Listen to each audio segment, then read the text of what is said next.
Donc, je vais introduire un premier modèle qui était le modèle de croissance, disons, que j'ai étudié et que beaucoup de gens ont étudié. C'est le modèle de croissance par accumulation du capital. Mais je le fais ça parce que vous pourriez dire, mais pourquoi introduire un modèle qu'on n'utilise plus tellement? D'abord, c'est un modèle que beaucoup de gens utilisent encore. Donc, le modèle est encore très utilisé. Et puis, par ailleurs, je crois que c'est très bon pour illustrer qu'est-ce que c'est qu'un modèle et ce qu'on attend d'un modèle. Et comment on confronte un modèle aux données. Donc, je crois que c'est important, à tout point de vue, que je fasse ce passage par le modèle de croissance néoclassique. Alors, je l'appelle modèle de croissance par accumulation de capital. Un autre terme, c'est modèle de croissance néoclassique. Alors, voilà.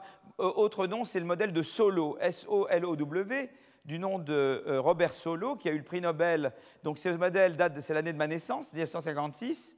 Et lui a eu le prix Nobel en 87 pour ce modèle-là. Voilà.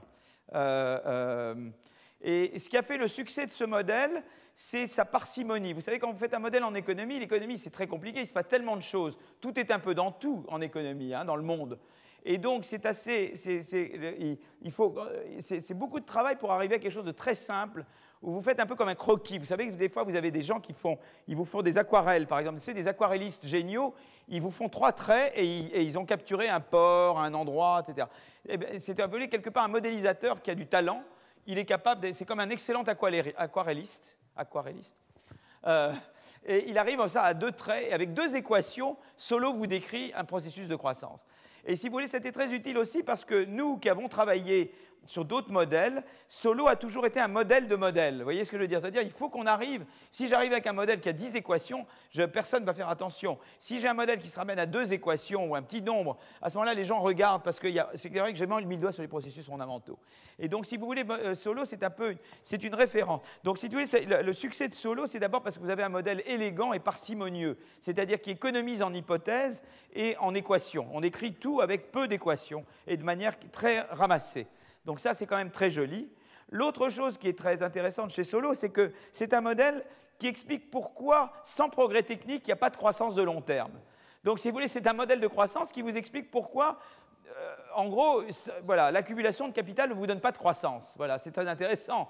Donc, c'est un petit peu un modèle qui est un modèle de référence, c'est-à-dire de dire, voilà, dans la réalité, on sait qu'il y a du progrès technique, de l'innovation, mais on prend Solow comme référence. C'est le monde où il n'y aurait pas de progrès technique. Vous voyez ce que je veux dire? Il n'y aurait pas d'innovation. Et là, on est dans le modèle de Solow. Donc ça, c'est aussi quelque chose de très utile.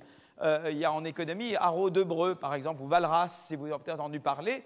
Et la théorie de l'équilibre général, la référence, c'est Arrow-Debreu. Mais ensuite, on s'écarte d'Arrow-Debreu. Par exemple, en théorie de la finance, il y a Modigliani et Miller qui expliquent que sous certaines conditions, peu importe comment je finance, si je n'ai pas de coût de transaction, s'il n'y a pas d'information asymétrique, etc., dans une économie sans coût de transaction, eh bien que je finance un investissement par dette ou par action n'a aucune importance. Mais on sait que dans la réalité, ça a beaucoup d'importance parce qu'on n'est pas dans le monde de Modigliani et Miller. Vous voyez, Solow, c'est un petit peu à la croissance ce qu'est Modigliani et Miller à la théorie de la finance ou ce qu'est Arrow-Debreu à la théorie des marchés. Vous voyez ce que je veux dire? Voilà. Et donc, c'est toujours bien d'avoir vous voyez, le point de référence qui est un point comme celui-là. Donc, je crois que c'est intéressant. Et Solow est un homme adorable. Enfin, moi, j'ai eu dans ma vie, je peux vous raconter aussi, je ne vois pas mon histoire, c'est aussi je vous raconter un peu mes rapports avec les économistes, si vous voulez. Et c'est des très grands. Et les très grands, en général, ils ne sont pas prétentieux. Alors, peut-être que si vous me trouvez trop prétentieux, levez le doigt et dire vraiment, là, ça ne va pas du tout. D'abord, je ne suis pas un très grand, donc je n'ai pas besoin d'être très prétentieux. De ne pas être très prétentieux, oh là là, je commence à m'en mêler les pattes, là. Bref, donc moi, je ne me sens pas concerné. Voilà. Mais bon, les très grands que j'ai connus, ils sont en général très modestes. Et j'ai eu 2 figures dans ma vie, 3, parce que Tyrol est tout à fait de ce calibre, et qui est le même genre d'individu. Si vous voulez, Kenneth Arrow, qui a été un type formidable, qui est encore vivant, il a 95 ans, et ce qui est merveilleux chez Arrow, c'est qu'il est là, il est dans les séminaires, il fait encore plein de remarques, il est passionné, quoi. Il est comme un enfant. Et toute sa vie, jusqu'à sa mort, il ira dans les séminaires. J'ai connu Franco Modigliani, qui était comme ça, Bob Solow, Samuelson était comme ça. Alors, Samuelson n'était pas un grand modeste, mais ils avaient la passion de la recherche, et jusqu'au dernier moment, ils adoraient interagir avec les jeunes. C'est très important d'interagir avec et de regarder une nouvelle génération, parce que de dire, voilà, ils ont des idées meilleures que les nôtres. Et Solow, ce qui a été formidable, c'est que nous, quelque part, part avec mon collègue Howitt et puis avec d'autres, j'ai développé un paradigme qui était différent du sien. Donc, je vais parler, le paradigme schumpeterien. Il aurait pu avoir l'attitude d'une, dans certaines professions fermées, de dire, voilà, moi je ne veux pas d'entrants, quoi. Hein. J'étais un peu le Uber dans des modèles de croissance. Et quelque part, au contraire, il nous a beaucoup aidés. Il nous a toujours poussés, quoi. Il était tout à fait d'accord et il nous a poussés. Il aurait pu dire non, ça remet en cause mon modèle, mon paradigme, je ne suis pas d'accord. Vous voyez ce que je veux dire? Et il a été formidable, il nous a poussés incroyablement.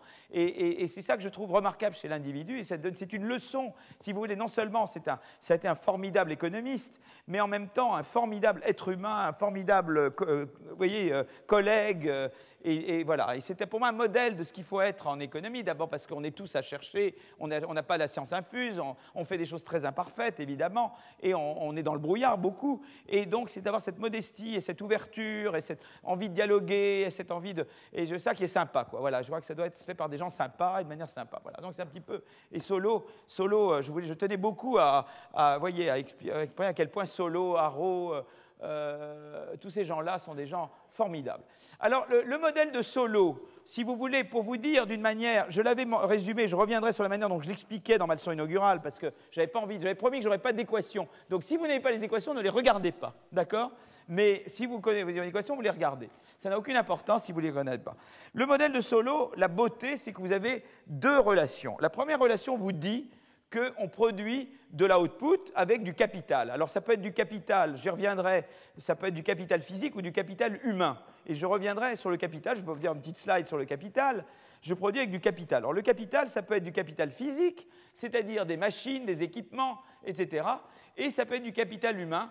Et c'est du capital humain. Typiquement, il y a la force de travail, mais sur la force de travail, vous avez l'éducation et la santé. Un travailleur en bonne santé, il est plus productif qu'un travailleur en mauvaise santé. Un travailleur qui a été à l'école, il est plus productif qu'un travailleur qui ne sait pas lire et écrire. D'accord? Donc ça, c'est quelque chose d'important, c'est une situation de capital humain. Et les deux s'accumulent. On peut accumuler du capital humain en allant à l'école davantage, en suivant des formations, et on peut accumuler du capital physique en achetant de nouvelles machines, etc. D'accord? Ça, c'est une notion très importante. C'est important aussi de savoir que le capital peut être de plus ou moins bonne qualité. C'est une chose importante aussi, parce qu'il y a toute la question de la mesure du capital. Quand vous mesurez une machine, c'est une machine, mais c'est une qualité dans la machine, c'est ce qu'elle peut faire.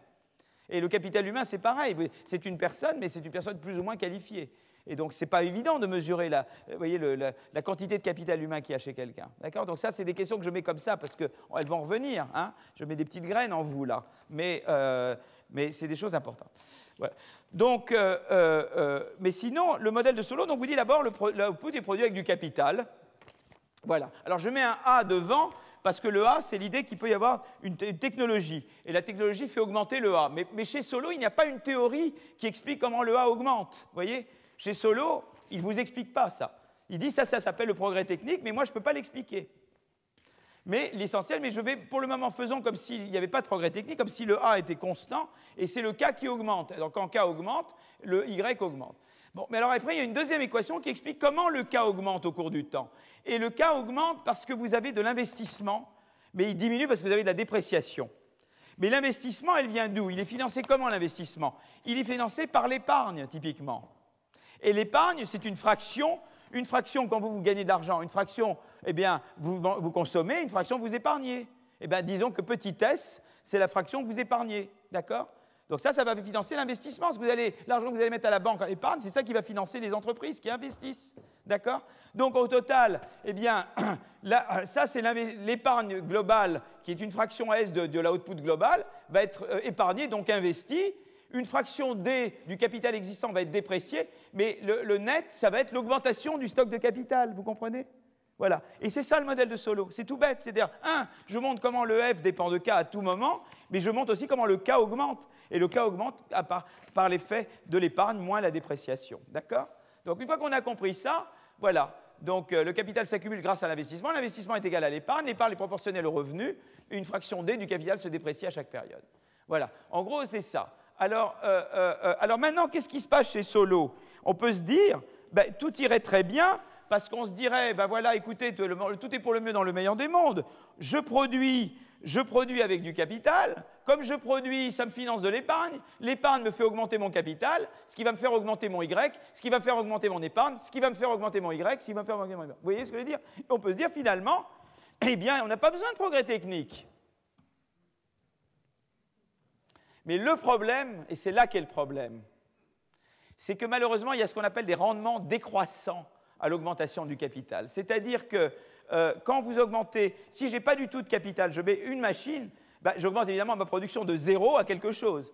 Mais si j'ai déjà 10 machines et que j'augmente d'une machine, eh bien j'augmente de très peu ma production. Et plus j'ai déjà des machines, plus, et ça c'est avéré, c'est-à-dire que ça on peut le voir économétriquement. On sait que si on regarde la fonction de production macroéconomique, eh bien elle a des rendements décroissants par rapport au capital. C'est-à-dire que si vous avez peu de capital, eh bien le rendement d'une unité de plus de capital vous donne beaucoup plus d'output, mais si vous avez déjà beaucoup de capital, une unité de plus de capital, ça fait pas beaucoup plus d'output, vous voyez. Ça c'est la chose importante, il y a des rendements décroissants. Et comme il y a des rendements décroissants, eh bien, ce qui se passe, c'est qu'à partir d'un certain moment, eh bien, l'accumulation, quand le K est très grand, ajouter une unité de K, ça va très peu augmenter l'épargne, mais ça va augmenter sensiblement la dépréciation. Donc ça veut dire qu'ajouter une unité de K, ça ne va pas vous faire augmenter le K, vous comprenez? Parce que vous avez beaucoup de machines, vous en augmentez une, ça va vous faire beaucoup de dépréciation et très peu d'épargne supplémentaire à cause des rendements décroissants. Donc il arrive un moment où quand j'ai accumulé suffisamment de capital, la dépréciation rattrape l'épargne. Vous voyez ce que je veux dire? Rattrape les revenus générés par l'épargne. Et à ce moment-là, eh bien, l'économie ne croît plus. En gros, moi, j'exagère un peu, parce que je donne ça comme l'Union soviétique. Ce n'est pas vrai, parce que l'Union soviétique, l'économie planifiée, etc. Mais à part le secteur de la défense, il y avait peu d'innovations. Il y avait quand même des innovations de l'Union soviétique, mais enfin, disons que beaucoup dans la défense, et il y avait beaucoup d'inventions et de chercheurs, ça c'est autre chose, mais peu d'innovations. On peut regarder d'une certaine manière que l'économie s'essouffle, parce qu'à force d'augmenter du capital, et c'est beaucoup, ils ont augmenté les taux d'épargne, ça c'est une manière d'augmenter le petit S et de faire croître, ça vous donne de la croissance pendant un certain moment, mais à un moment donné, vous vous essoufflez et vous arrêtez de croître. Et donc ça c'est important, parce que c'est-à-dire qu'en fait, si je compte que sur l'augmentation du capital, à un moment donné, eh bien, l'accumulation s'essouffle, elle est rattrapée par la dépréciation, et à ce moment-là, l'économie cesse de croître. Donc, si vous voulez, c'est important, parce que c'est une économie qui vous donne, d'abord, la première chose, elle vous dit, il ne peut pas y avoir de croissance de long terme, et c'était l'implication majeure de Solow, il ne peut pas y avoir de croissance de long terme en l'absence de progrès technique. La seule manière de générer du progrès technique, c'est de faire croître le A. Seulement, Solow n'a pas de théorie de où le A croît. Il ne sait pas d'où ça vient, la croissance du A. Il n'a pas de théorie de ça. Vous comprenez? Donc, c'est ça le problème du modèle. Le modèle ne peut pas expliquer la croissance de long terme. D'accord? Mais il a le mérite de vous dire qu'il faut du progrès technique. Mais par contre, ce qu'a de bien le modèle de Solow, c'est que le modèle de Solow vous dit qu'il y a convergence conditionnelle. Qu'est-ce que ça veut dire? Eh bien, ça veut dire la chose suivante. Vous voyez, je divise, quand il y a des rendements décroissants, ça veut dire que plus j'ai d'unités de capital, plus la croissance de mon capital va baisser. Vous voyez, si je n'ai pas du tout de capital, je rajoute une unité de capital, vous voyez ce que je veux dire? La croissance de mon capital va augmenter très vite. Je divise par K ici, delta K sur K, ça va être très... Quand K est petit, ça va faire un truc très gros. Mais quand K est très élevé, ça va être un truc petit. Quand j'ai peu de capital, comme j'ai des énormes rendements au capital, ma croissance va être très forte. Quand j'ai déjà beaucoup de capital, mon taux de croissance va être très faible, puisque, vous voyez, ma croissance ne peut venir que du capital, et une unité de capital de plus ne me donne presque pas d'épargne en plus. Donc c'est un modèle qui vous dit qu'il doit y avoir convergence. Vous comprenez? Alors conditionnel, parce que conditionnel au fait qu'on ait les mêmes paramètres, qu'on ait tous le même petit s, le même petit d, et la même fonction là, f, mais bon, n'allons pas dans le détail. Mais c'est très intéressant, c'est que c'est un modèle qui vous prédit la convergence, en tout cas entre des pays, entre des régions qui sont suffisamment similaires. Vous voyez ce que je veux dire? Et donc, si vous voulez, qu'est-ce qui a fait que ce modèle a, disons, eu du succès pendant longtemps? Il a eu du succès pendant longtemps parce qu'en fait, si vous voulez, un certain nombre de personnes, il se peut que Barrow ait un prix Nobel la semaine prochaine, pour ça, c'est possible, avec quelqu'un d'autre peut-être, et pas moi. C'est que Barrow et Salah et Martin, qu'est-ce qu'ils ont montré? Ils ont dit, ben, écoutez, le modèle de Solow, c'est pas mal quand même, parce que on va regarder entre pays ou entre États américains. Et on voit que des pays relativement similaires tendent à converger. Les PIB par tête de ces pays tendent à converger. Les pays qui ont les PIB par tête les plus faibles tendent à croître plus vite, qui ont les stocks de capital donc les plus faibles, croissent plus vite que les autres. Au sein des États américains, il semble voir aussi une convergence. Vous voyez, je veux dire, les États américains en retard semblent converger. Et lui, il attribue la convergence au fait qu'il y a des rendements du capital plus importants dans les zones moins développées. Vous comprenez? Donc lui, il dit voilà. Alors moi, ma théorie de la convergence est différente. Moi, c'est plutôt les théories de je suis loin, je peux tirer parti du savoir qui existe dans les pays plus développés. Mais disons qu'on peut dire voilà, si on croit dans le modèle de Solow, il prédit une certaine convergence. Et Barrow, Salah et Martin, eh bien, ils ont montré qu'en gros, eh bien, plus les pays étaient, moins ils avaient de capital par rapport à leur PIB, plus ils avaient une croissance forte. Voilà, vous voyez ce que je veux dire? Et pareil entre États américains, mais en excluant les pays africains et toute une série de pays qui ne sont pas dans le club, si vous voulez, quelque part. Donc c'est ça qu'ils ont fait. Ils ont montré qu'effectivement, si on se restreint à des pays essentiellement similaires ou des régions similaires en termes de taux d'épargne, etc., on voit qu'effectivement, ceux qui démarrent d'un stock de capital par rapport rapporté à leur PIB plus faible ont tendance à croître plus vite. Voilà. Et donc ça va dans le sens de Solow, quelque part, vous voyez? Donc voilà, Barrow, c'est celui qui a vraiment essayé de donner raison à Solow empiriquement. Voilà, dans les données, en utilisant des données, des comparaisons entre pays et des comparaisons entre États américains. Voilà. Seulement, le problème de Barrow, Salah et Martin, c'est qu'on ne comprend pas pourquoi le PIB croît plus vite dans les pays les plus pauvres, ne croît pas plus vite dans les pays les plus pauvres. Parce qu'on voit quand même, ça c'est une convergence conditionnelle qu'il y a, mais ça ne dit pas la convergence non conditionnelle. Ça ne vous dit pas le Zimbabwe qui s'écarte de plus en plus des États-Unis, quoi. Vous voyez ce que je veux dire? Ça, le modèle de Solow, il ne vous dit rien du tout. Il ne vous explique pas la variance que je vous ai montrée tout à l'heure, qu'il y avait cette divergence de taux de croissance et que donc ça faisait exploser la distribution des niveaux de PIB par tête au cours du temps. Ça, le modèle de Solow, il ne vous l'explique pas. D'accord? Donc ça, c'est un des problèmes quand même. Et puis, il y a un autre problème qui est le paradoxe de Lucas. Alors ça, c'est une chose très importante, le paradoxe de Lucas. Voilà, le paradoxe de Lucas vous dit, voilà, je sais que le rendement du capital est plus grand, si je crois Solow, dans les régions où le capital est plus rare. D'accord? Et si je n'ai pas de machine, mettre une machine en plus, ça rapporte beaucoup plus. Donc le rendement du capital est très élevé. Par contre, dans un pays où il y a déjà beaucoup de capital, le rendement du capital est faible. Donc ce que je devrais observer, c'est que si moi je veux investir, je suis un investisseur international, j'ai envie de mettre mes sous dans des pays où il n'y a pas de capital, parce que le rendement du capital va être très élevé. Donc on devrait voir des flux massifs de capitaux des pays riches vers les pays pauvres. Or, on ne voit pas ça. Et ce qui explique ça, c'est le paradoxe de Lucas. Vous voyez, Robert Lucas, qui est prix Nobel il y a longtemps, à l'âge de 50 ans, il explique la chose suivante. En 1985, les États-Unis avaient un niveau de PIB par tête qui était 15 fois plus grand que l'Inde.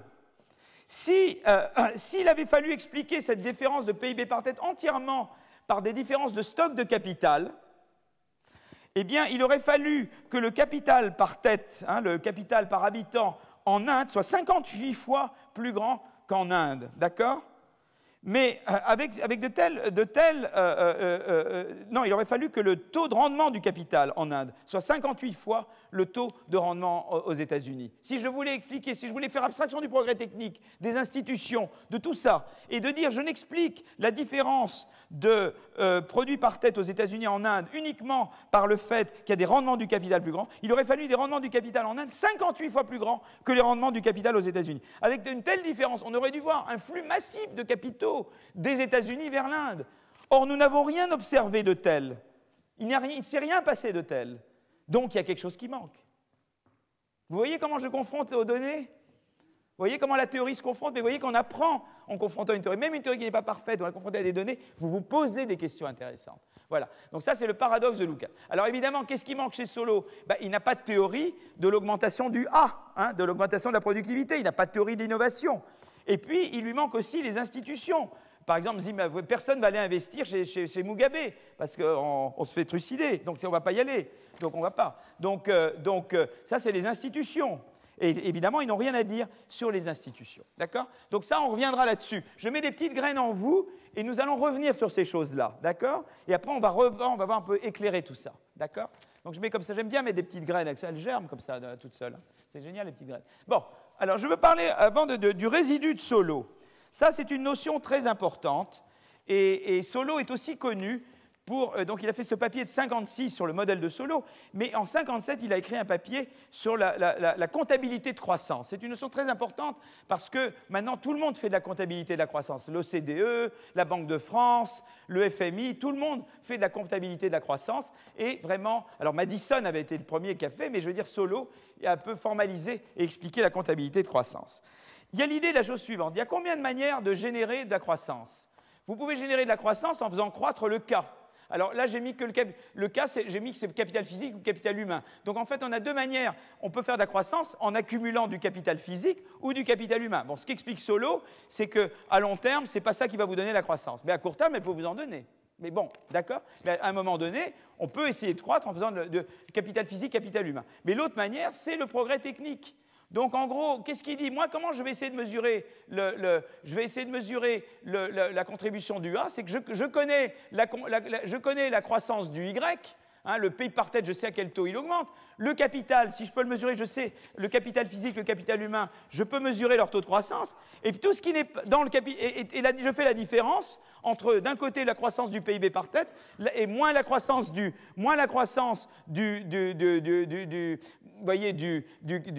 capital physique par tête, moins la croissance du capital humain par tête. Et ce que j'aurai, qu'est-ce qui va me rester? Le A. J'aurai la croissance du A. Vous comprenez comment il a fait? Hein? Donc, qu'est-ce qu'il a fait? Eh bien, il a dit, voilà, il dit le résidu, la croissance peut être décomposée entre ce qui est dû à la croissance du capital et ce qui n'est pas attribué, capital physique, et ce qui n'est pas dû à ces facteurs, le résidu. Hein? Donc, vous décomposez la croissance du PIB par tête en croissance du capital physique humain, et le reste, c'est ce qui sera le progrès technique. Vous voyez ce que je veux dire? Il dit, je ne sais pas ce que c'est que le progrès technique. Il ne peut pas l'expliquer dans ce modèle. Mais je peux essayer de le mesurer. C'est un animal que je ne connais pas bien. Mais je peux essayer de voir au moins sa forme. Je peux voir s'il est gros, c'est un petit animal, un gros animal. Je ne sais pas trop d'où il vient. Mais je peux essayer de le mesurer. Et il le mesure par le résidu de Solow. Vous voyez ce que je veux dire? Vous voyez comment est-ce que ça marche? Voilà. Alors, qu'est-ce qu'a fait Solow? Solow, en 57, il calcule que 80% de la croissance est dans le résidu. Oh, vous vous rendez compte? 80% de la croissance du PIB par tête, c'est le résidu. Quand même big deal, hein, comme on dit en anglais. Hein? Mais évidemment, le problème, c'est que Solow ne prend pas en compte l'amélioration constante de la qualité, là j'ai fait un petit typo, du capital physique et de la qualité du capital humain. Or, on sait qu'il y a de l'éducation, on sait que la qualité des machines augmente. Donc, il n'avait pas bien mesuré le capital physique, le capital humain. Parce qu'évidemment, si vous ne mesurez pas la qualité du capital physique, du capital humain, vous attribuez tout au résidu.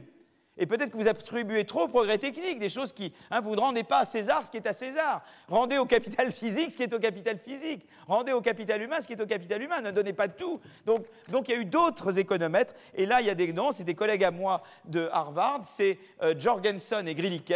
Alors, Grillikes est un type très important aussi en économie de l'innovation, de la productivité. Il est mort malheureusement trop jeune. Et il a toute une école derrière lui. Jacques Mérès, par exemple, qui est un remarquable chercheur français, en fait, a beaucoup travaillé avec Grillikes et Dale Jorgensen, qui était mon collègue à Harvard. Et donc, qu'est-ce qu'ils ont fait? Ils ont refait Solow, mais en mesurant, en prenant en compte l'amélioration de la qualité du capital humain et du capital physique. Et quand ils font ça, eh bien, ils expliquent, ils ont un résidu. Alors, il reste un résidu important. Le problème, c'est évidemment de l'expliquer. Alors, vous voyez, regardez, quand on reprend par exemple, Jorgensen a fait ça plus récemment avec un autre co-auteur, puisque Grillikes était décédé. Donc, et là, qu'est-ce qui s'est passé? On voit les résidus. Ça, c'est la fraction. Alors, ce qu'on appelle TFP growth, c'est la productivité globale des facteurs. C'est la croissance de la productivité globale des facteurs. C'est la croissance du A, en gros. Vous voyez? Ça, ce qu'on appelle, c'est un jargon. Quand vous entendez la PGF, la productivité globale des facteurs, vous savez maintenant que c'est le résidu de Solow. Voilà. Donc, vous voyez, le Canada, il le regarde sur la période 1960-1995 en moyenne, et on voit que c'est quand même des résidus assez gros, quoi. Vous voyez? Ça, c'est les pays développés. Ça, c'est les pays qui sont... ça a été fait par Alwyn Young, qui est un économiste qui est à Londres, qui est remarquable. C'est un grand spécialiste de la comptabilité de la croissance sur les pays notamment asiatiques. Et lui montre que bon, pour Singapour, le résidu de Solo est assez faible, parce qu'apparemment, il y a eu beaucoup d'accumulation de capital récemment sur cette période 66-90 au Singapour. Donc la part relative du A par rapport à l'accumulation du capital humain, du capital physique, avait l'air plutôt faible en Singapour, mais partout ailleurs, elle est très importante. Donc ça veut dire que le A, la croissance du A, c'est très important, ça joue un rôle très important. Et on sait dans le modèle de Solo que plus ça va aller, plus ça va être le A qui va tout déterminer, parce que le capital va cesser de croître, tout va venir de la croissance du A. Mais déjà maintenant, on voit que c'est très important. Donc comment peut-on avoir une théorie qui laisse de côté quelque chose d'aussi important dans la croissance? C'est quand même très important. D'accord? Donc ça, c'est la chose qui est... Alors je voulais simplement maintenant, là j'ai parlé pour expliquer les différences de taux de croissance. Mais il y a une autre manière de faire la comptabilité, c'est de faire de la comptabilité de développement. C'est-à-dire que vous dites, voilà, je vais expliquer les différences de PIB par tête. Vous voyez? Et au lieu de décomposer les croissances de PIB par tête, je décompose les niveaux de PIB par tête. Et en gros, si vous voulez, alors là, il y a par exemple États-Unis, si je regarde États-Unis-Niger, par exemple, ça c'est Hall et Jones, et j'aurais dû marquer les références, mais tout ça je vais vous les mettre dans les slides parce que je vais les reprendre après le cours.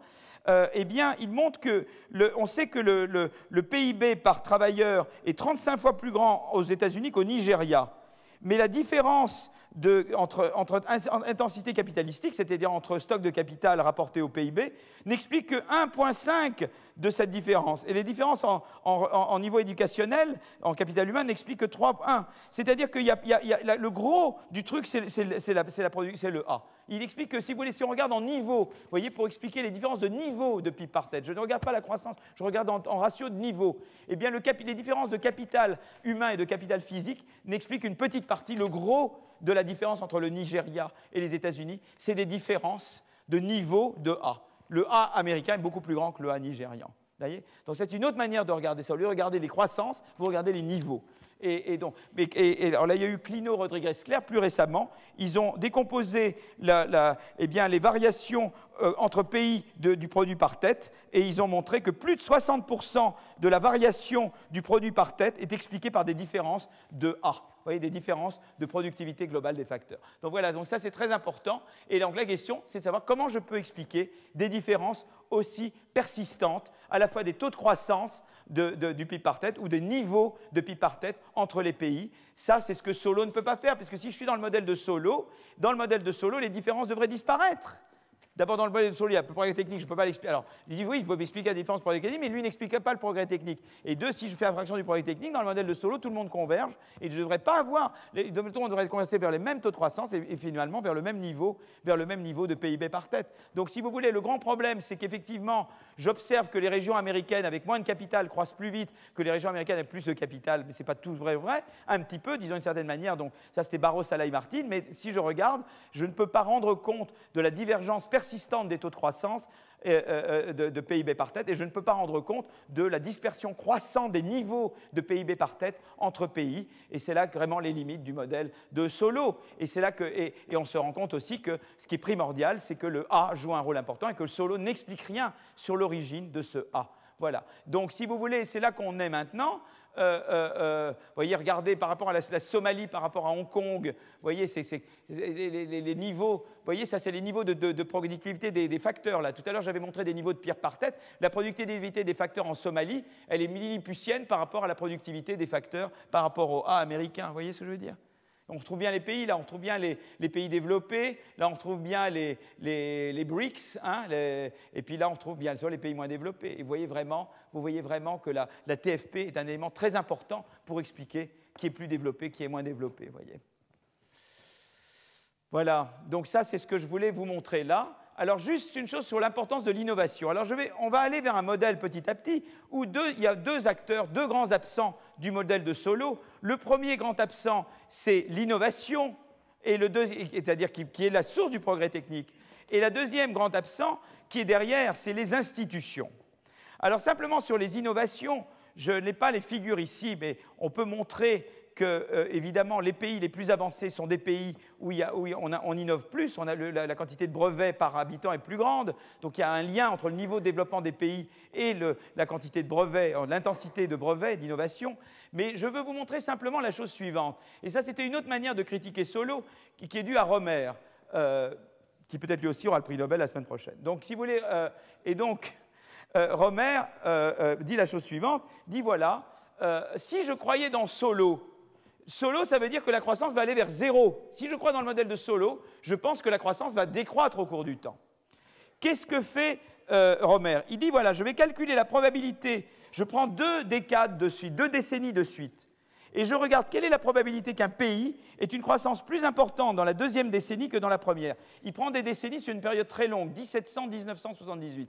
Et il regarde 2 décennies, des décennies, des décennies, il les prend 2 par 2. Et il dit quelle est la fréquence des fois où l'Angleterre croît plus vite à la 2e décennie que la 2e. Vous voyez ce que je veux dire? Il prend les décennies, mais il les fait bouger comme ça. Vous voyez, donc il a plein de décennies, parce qu'il fait bouger. Vous voyez, il part de 1700, 1710, après il fait 1701, 1711, et puis tac, tac, tac, donc il en prend plein de décennies. Et il regarde à chaque fois, je prends 2 fois des décennies, donc j'en prends 2 par 2. Hein, et je regarde quelle est la probabilité qu'un pays donné va croître plus vite dans la 2e décennie que la première. Et vous voyez que, regardez, c'est toujours une probabilité au-dessus d'1,5. Il y a toujours une probabilité plus grande que 1,5 de croître plus vite dans la 2e décennie que dans la première. C'est-à-dire que si j'étais dans un monde à la Solow, la probabilité devrait être presque 1 que je crois moins vite dans la 2e décennie que dans la première. Or, je crois plus vite dans la 2e décennie que dans la première.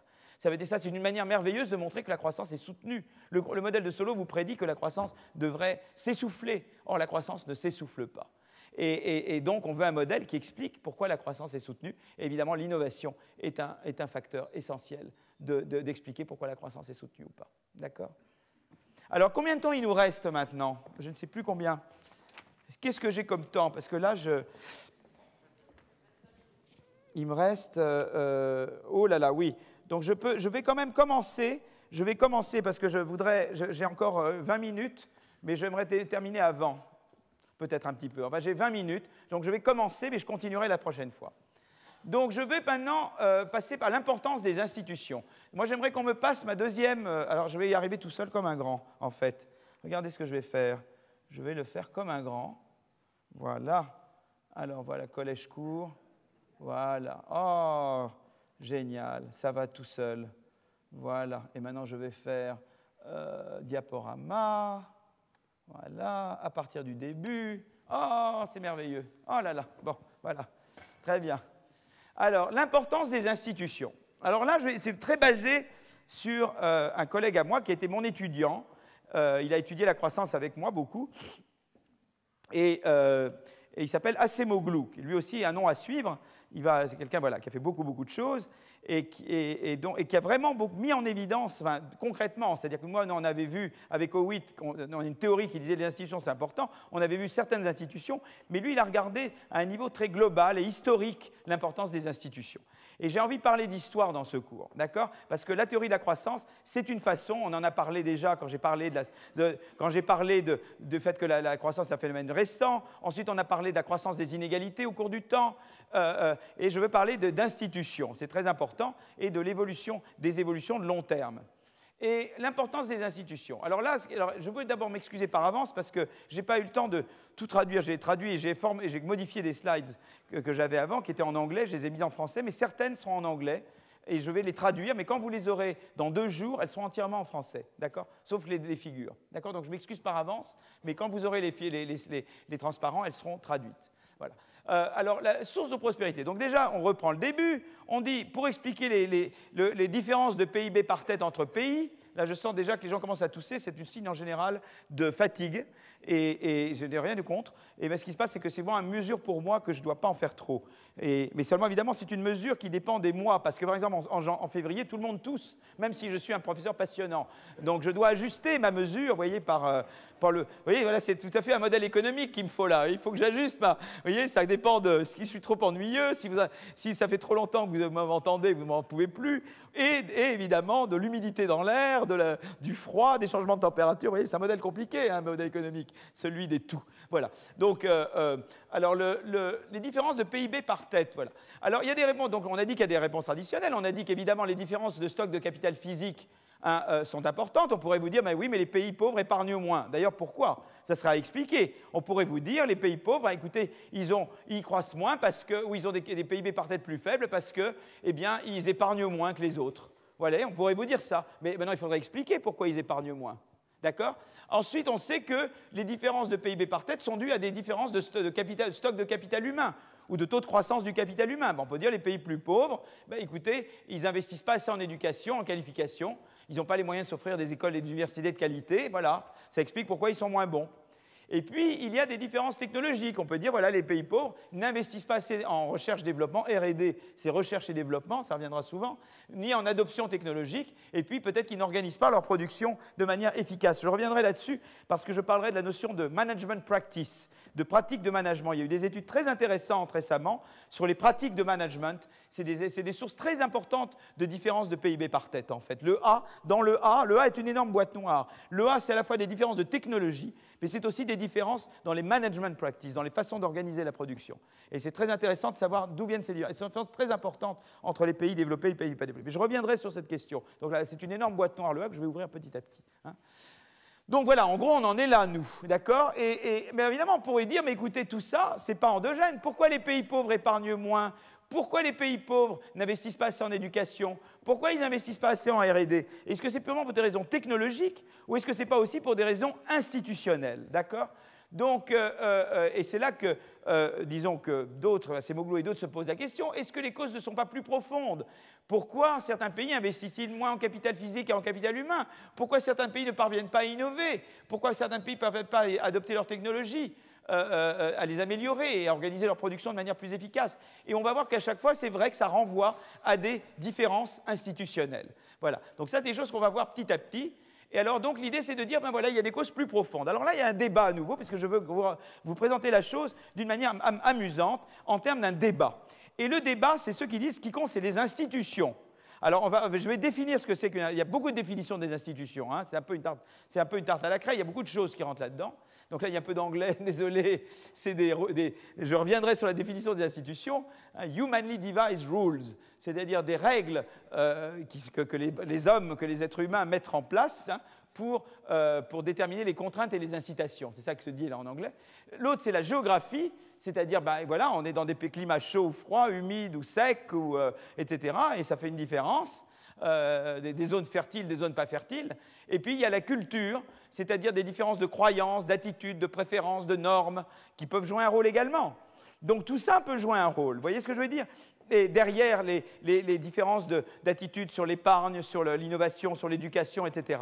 Donc, on peut dire, bien évidemment, mon cher monsieur, vous renvoyez des choses profondes, allons profondément, vous dites les institutions, mais ça peut être la géographie, ça peut être la culture. Et là, il y a eu un débat très important entre Acemoglu et ses co-auteurs d'un côté et Jeffrey Sachs, qui est un économiste, qui était à Harvard, qui maintenant est un économiste où il est basé, maintenant il est à Columbia, Jeffrey Sachs, et lui, il disait c'est la géographie qui est importante. Et on va revenir un petit peu à ce débat entre Acemoglu et Sachs, d'accord? Et si vous voulez, donc d'abord je veux définir la notion d'institution. Qu'est-ce que c'est qu'une institution? Une institution, c'est une règle du jeu qui gouverne les interactions économiques, politiques et sociales. Voilà. Et ça établit des contraintes, ça détermine des incitations. Alors, il y a eu un prix Nobel d'économie qui s'appelle Douglas North, qui a eu le prix Nobel pour mettre en évidence le rôle des institutions dans l'économie. Hein? Donc là, il y a cette citation en anglais. Je ne veux pas vous embêter avec l'anglais, donc je garde les slides et je passe tout de suite. Qu'est-ce que j'apprends pour institution, typiquement? Et on va revenir à ces gens-là. Donc je vous les montre déjà parce que dans tout le cours, ça va revenir et revenir et revenir. D'accord? Donc qu'est-ce que c'est que ces institutions? Eh bien, écoutez, la protection des droits de propriété, on va voir que c'est très important. Il y a des pays où ils ne sont pas protégés. On va voir que ça fait des différences. Est-ce que vous voulez épargner dans un pays où votre épargne est confisquée? Ou est-ce que vous voulez faire de l'innovation dans un pays où vos profits seront confisqués? Bon, ça c'est important.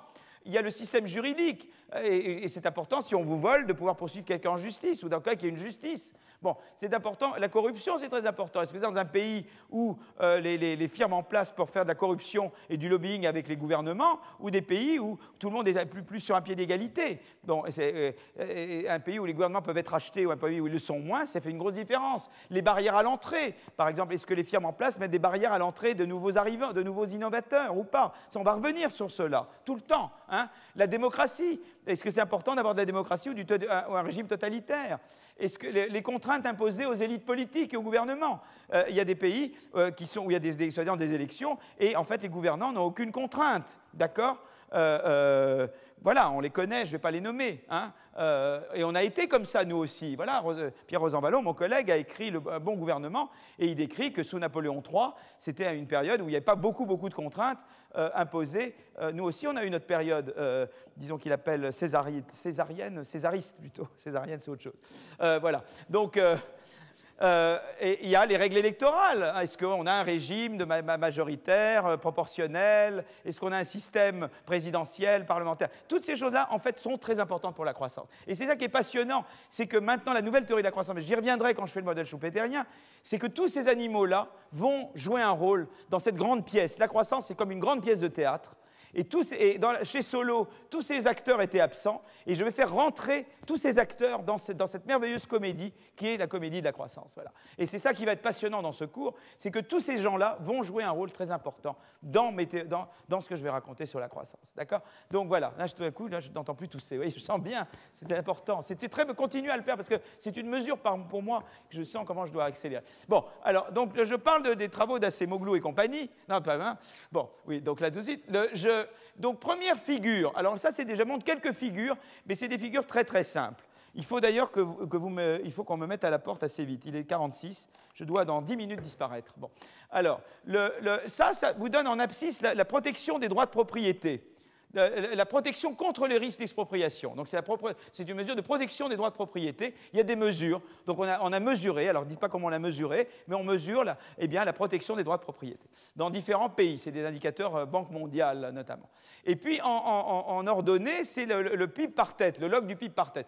Et on met différents pays en moyenne sur la période 85-95 et on voit qu'en gros, eh bien, les pays plus développés, c'est les pays aussi où les droits de propriété sont le mieux protégés. Donc c'est intéressant déjà, c'est qu'on voit qu'il y a un lien assez fort, une corrélation, mais ce n'est pas une causalité, c'est une corrélation entre, d'un côté, le PIB par tête et de l'autre, la protection des droits de propriété. Donc c'est intéressant quand même, hein. Le développement institutionnel. Alors évidemment, la causalité peut aller dans les deux sens. D'abord, il peut y avoir ça peut dire, comme j'ai une meilleure protection de droits de propriété, je peux produire mieux et j'ai un plus grand PIB par tête, mais ça peut être aussi un plus grand PIB par tête. Je peux me payer un système de justice, éduquer les juges, etc., et avoir un meilleur système d'expropriation des droits de propriété. Il peut y avoir autre chose qui est corrélée avec les deux. Et voilà. Donc ça, c'est une corrélation. D'accord ?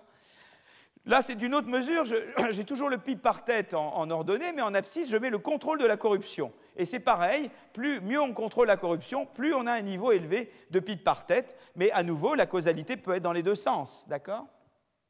Et là, c'est encore une autre mesure, c'est constraint en exécutif, c'est-à-dire qu'en abscisse, j'ai les contraintes, c'est-à-dire dans quelle mesure eh bien, le président ou le Premier ministre ne peut pas faire ce qu'il veut, hein, et le développement. Et on voit que dans les pays plus développés, ben, on met davantage de contraintes à l'exécutif. Alors, effectivement, ce n'est pas une mesure totalement monotone, parce que, comme vous le savez, entre la 4e et la 5e République en France, la 4e République, l'exécutif avec trop de contraintes, d'une certaine manière. Et peut-être, alors, il y a tout le débat, est-ce que ça a été une bonne chose d'aller de la 4e à la 5e République? Mais enfin, ça, c'est à ce niveau-là, on n'est pas dans ce... Là, c'est du fine-tuning, comme on dirait, hein, on n'en est pas là. Donc, grosso modo, c'est mieux d'avoir plus de contraintes que moins. Mais peut-être que trop de contraintes peut être mauvais, mais là je ne l'ai pas représenté. Donc, les institutions, évidemment, elles peuvent varier. Elles ne viennent pas du ciel, les institutions. Elles varient sous l'influence de différents facteurs. Donc, évidemment, la géographie, le climat peut peut-être être important. La culture, d'autres facteurs peut-être. Alors là, il y avait la théorie de Montesquieu. Alors, je caricature Montesquieu, je suis sûr qu'il y a des grands spécialistes de Montesquieu ici, et ils vont se lever, ils vont dire, mais vraiment, quel scandale, comment vous caricaturez la pensée de Montesquieu, c'est un homme extraordinaire. Donc, si vous voulez, donc là, mais en gros, quand même, c'est que sa vision, c'est que la géographie déterminait les comportements humains, et les comportements humains déterminaient les performances économiques et le système politique. Alors là, je fais un truc épouvantable, je résume Montesquieu dans une quote en anglais, donc ça, évidemment, c'est la honte absolue. J'ai un auteur français en anglais, c'est comme quelle horreur. Dans ce collège, je crois que c'est la première fois que ça va faire scandale. Mais je vous promets que je traduis Montesquieu et que je remets dans la langue originale. Voilà, je vois déjà des gens qui partent dans le... Alors, en gros, si vous voulez, Montesquieu, c'était la chose suivante, c'est de dire dans les climats chauds, eh bien, dans les climats très chauds, les gens ont tendance à être paresseux. Si les gens sont paresseux, eh bien, ils s'accommodent d'un despote. Vous voyez, par exemple, Al-Sisi en Égypte, s'il fait très chaud, je m'accommode, je ne m'accommoderai pas de Al-Sisi en Suède, mais en Égypte, c'est bon parce que comme il fait chaud, je veux quelqu'un qui s'occupe de tout pour moi, etc. Bon, je caricature un peu, mais enfin, en gros, c'est ça, quoi. Tandis que dans les pays vigoureux où il fait froid, là, je veux des gens qui sont très entrepreneuriaux et donc ils demandent la démocratie davantage. Voilà. En gros, c'est un petit peu ça la théorie, quoi. Évidemment, c'est un petit peu injuste parce que Montesquieu est un homme d'une finesse extraordinaire, donc je caricature un peu, je fais exprès de forcer le trait un petit peu. Voilà. Et quelque part, après, il y a eu d'autres qui ont continué, mais je ne vais pas rentrer là-dedans. À nouveau, le même Jeff Sachs que tout à l'heure et Jared Diamond, mais je ne veux pas parler de ça. Alors évidemment, on peut regarder un premier niveau, on peut dire Montesquieu a raison, parce que si vous regardez le PIB par tête et la latitude, c'est-à-dire la distance, la proximité de l'équateur, plus les pays sont proches de l'équateur, plus ils sont loin de l'équateur, je veux dire, plus ils sont développés, plus ils sont près de l'équateur, moins ils le sont, d'accord? Donc on peut dire, finalement, M. Montesquieu ou M. Jeff Sachs et M. Jared Diamond ont raison. Mais le problème, c'est que si vous voulez, le problème est le mécanisme.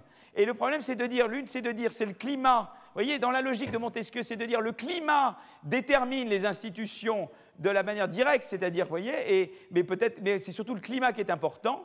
Et leur vision, c'est surtout de dire que dans les pays où il fait très chaud, vous savez, il y a des moustiques, il y a des qu'est-ce que vous voulez faire dans des pays où vous devez la plupart du temps chasser les mouches, bon, et vous ne pouvez pas travailler, etc. Et où il n'y a pas d'air conditionné, voilà, bon, donc, si vous voulez, en gros, c'était ça leur vision. Et une autre vision, c'est de dire il peut y avoir le climat, mais l'élément important, c'est les institutions. Il faut comprendre vraiment la causalité, c'est par les institutions que ça passe, c'est-à-dire de dire peut-être le climat a pu jouer à un moment donné, mais ce qui est important, c'est que c'est les institutions dans lesquelles ça a pu résulter et que tout passe par le lien institution et performance. Il y a très peu qui se passe. Une fois que je contrôle pour les institutions, il ne reste rien pour le climat. Voyez, et ce n'est pas la même chose. L'autre, c'est de dire le climat a différentes manières, dont les institutions, dont autres, d'influencer. Et l'autre, c'est de dire non, c'est les institutions. Et une fois que j'ai pris en compte ce qui se passe par les institutions, le reste du climat, ça ne compte pas. Voilà. Et ça a été Acemoglu contre Jeff Sachs. Alors maintenant, je ne sais pas quelle heure il est, si je dois m'arrêter maintenant ou pas. Il est quelle heure là? Chaque fois, je regarde l'heure toutes les 3 minutes. Il est 52. Alors écoutez, je fais juste trois, juste pour résumer ce que je vais faire la prochaine fois, parce que je vais continuer sur Acemoglu, sur ces choses-là. Ce que je vais dire, voilà, il va y avoir trois choses que je vais faire. C'est comme Acemoglu, on est dans un tribunal, d'accord? Donc je suis dans un tribunal. J'ai Jeff Sachs en face de moi. Jeff Sachs me dit, moi, c'est la géographie. Et moi, je lui dis, écoutez, moi, je vais dire que c'est l'institution. Et je vais arriver avec 3 arguments. Mon premier argument, ça va être des expériences naturelles. Et c'est ça qui est très intéressant. C'est vraiment ça leur contribution, c'est qu'ils ont montré comment l'histoire vous offre des expériences naturelles. Moi, je vais le faire aussi quand je parlerai d'éducation et de rivalité militaire. Mais quelque part, l'histoire vous donne des expériences naturelles. La première expérience que je vais vous considérer, c'est la Corée du Nord et la Corée du Sud. Pourquoi c'est intéressant? Parce que ces deux pays, ils ont la même culture, la même géographie et le même climat, et tout pareil. Et puis tout d'un coup, hop, il y a un passe dans un système, l'autre dans l'autre. Et on va voir qu'il y a des normes, après tout change. Ça, c'est une expérience naturelle. Une autre, ça va être les colons. Il y a des zones où vous savez, quand les Européens ont colonisé l'Afrique notamment, ou l'Amérique, il y a eu des endroits où ils sont tombés très malades et ils n'ont pas pu vraiment coloniser. C'est-à-dire qu'ils sont restés dans des ports et ils ne sont pas vraiment introduits à l'intérieur des pays parce qu'ils mouraient trop, quoi, et donc ils ne pouvaient pas. Et alors, vous voyez, c'est le climat, mais les autochtones ne mouraient pas tellement. Les autochtones étaient habitués au climat local. Donc, c'est vraiment la mortalité des colons. Et on va voir que là où les colons meurent beaucoup, ça donne des institutions aujourd'hui très différentes de là où les colons ne sont pas morts. Parce qu'évidemment, plus ils sont implantés dans le terrain, plus ils ont influencé le pays. Ils ont remodelé le pays. Là où ils restent comme des comptoirs, si tu restes juste un comptoir, tu ne modèles pas un pays. Et donc, les institutions sont très différentes. Donc, c'est l'expérience naturelle de la mortalité des colons. Il y a plus de mortalité dans certains endroits que dans d'autres. Et la troisième expérience naturelle, c'est ce qu'ils appellent, eux, moi j'appelle ça la roue tourne. C'est-à-dire que vous avez, en gros, il y a le sud des États-Unis et le nord des États-Unis. Si vous regardez avant la révolution industrielle, qu'est-ce qui est prospère aux États-Unis? C'est le sud, c'est les plantations. Si vous regardez après la révolution industrielle, qu'est-ce qui est prospère? C'est le nord. Donc, pourquoi? Et pourtant, rien n'a changé, la géographie est restée la même. Le climat est resté la même au nord, au sud. Et pourtant, ceux qui étaient moins bons deviennent meilleurs. Qu'est-ce qui se passe? Et on montre à nouveau que c'est le rôle des institutions. D'accord? Donc, je vais faire ce case pour montrer l'importance des institutions. Et après, je vais passer à l'analyse schumpeterienne. Je vais parler un peu de la théorie schumpeterienne, et après, on va commencer à parler un peu de tout ce qu'on peut expliquer en détail à partir de la politique schumpeterienne. Je crois que je m'arrête là. Je crois que déjà, je vous ai mis beaucoup de choses dans la tête. Il y aura dans 2 jours les transparents. Et voilà. Et on continue notre débat. Merci beaucoup. Merci bien.